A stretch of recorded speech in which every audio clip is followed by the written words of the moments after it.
8,19,70,000 रुपये एवढ्या किमतीच्या विकास कामांना शासन मान्यता प्रदान करण्यात येत आहे। सदर कामासाठी कार्यरत यंत्रणा सार्वजनिक बांधकाम विभाग जिल्हा बीड राहील ही ऑर्डर। याला म्हणतात काम। मी म्हणतो ना कामाचा माणूस हे ह्याच्या करता त्याच्यामुळं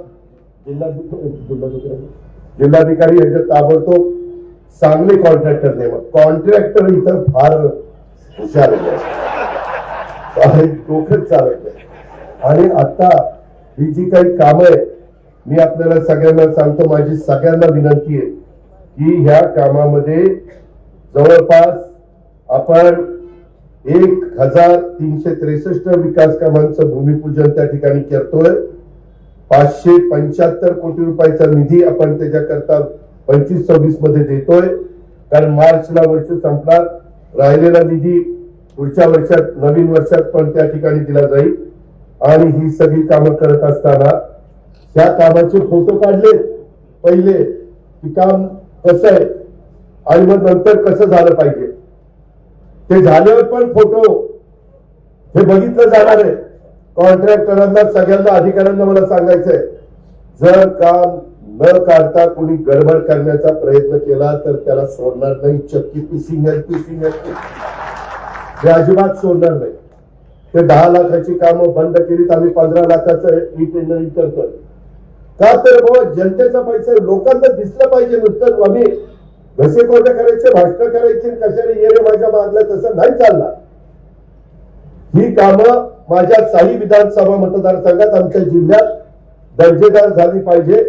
त्या एजन्सीला पण इथं सांगा, हे मला डीपीओला जिल्हाधिकाऱ्यांना मुख्याधिकारी सगळ्यांना सांगायचंय।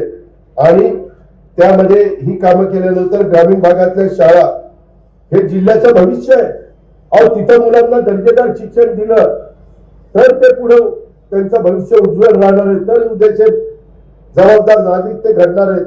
त्याकरता आपण 220 शाळांमध्ये वर्ग खोल्यांच्या कामाला मान्यता दिलेली आहे। आणि पुढील 3 वर्षात आमचं टार्गेट आहे, सगळ्या आमदारांनी पण त्याला सपोर्ट केलेला आहे की खासदार आमदारांनी की टप्प्याटप्प्याने स्वच्छतागृह शाळा दुरुस्तीची कामं त्याच्यात करणार।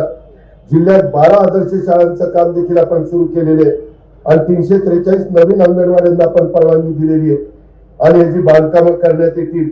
मागासवर्गीय वस्त्यांच्या मध्ये सुविधा उपलब्ध करून देण्याच्या करता त्या विभागातर्फे आपण 43 कोटी 40 लाख रुपये कामाची अंमलबजावणी त्याच्यात समाविष्ट केलेला आहे।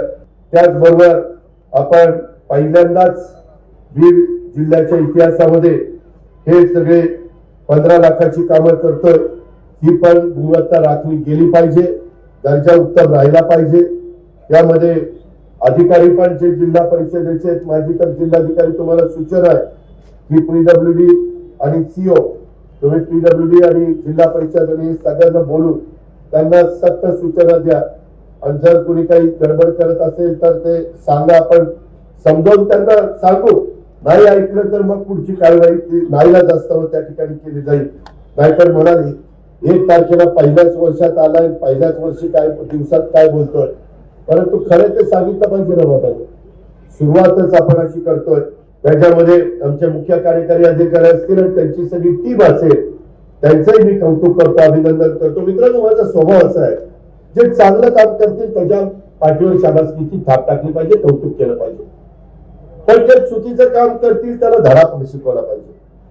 काही गोष्टी काही काळाने तुमच्या सगळ्यांच्या समोर येतील, काही चुका केल्या त्या चुकांची किंमत त्यांना मोजावी लागेल। एवढं कसं धाडस करतात मला तर काही कळलेलं नाही।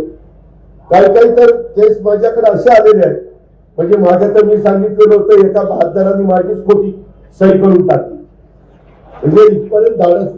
अजित पवारची खोटी सही कर तुझ्या ह्याला काय माणूस काय। मी कलेक्टरला सांगितलं, जरी काही सांगितलं तरी पुन्हा कन्फर्म करा। आणि मी काय केलंय, इथं तुमच्याकडे राजेश देशमुखांनी काम केलेलं आहे, ते पूर्वी माझ्याकडे पुण्याकडे कलेक्टर होते।